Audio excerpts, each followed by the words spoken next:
Despite its demonstrated inutility and grave civil liberties concerns, it was refunded year after year because this is what our government does now.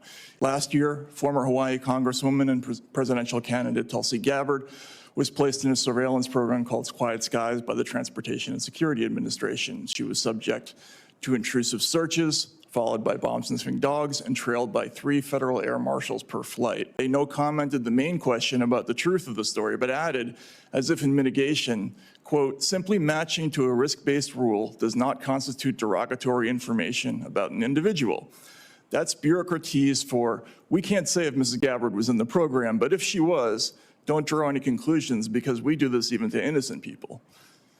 Before Quiet Skies was discontinued by this administration, it was a symbol of the steep decline of federal enforcement since 9/11. The government spent $200 million a year following up to 50 people a day for a program that in its history never once led to an arrest or thwarted a single terrorist act.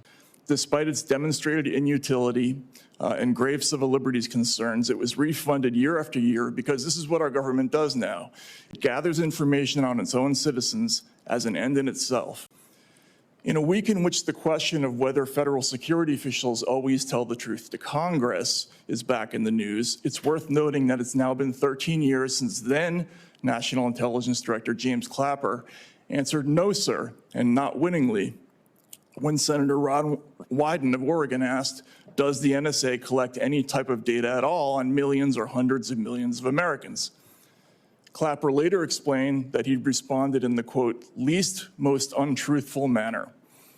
That episode solidified a principle that holds in America today. If you lie about mass surveillance programs, even under oath, you not only get to keep your job, you get to be hired as a professional truth teller after retirement as a national security analyst for CNN.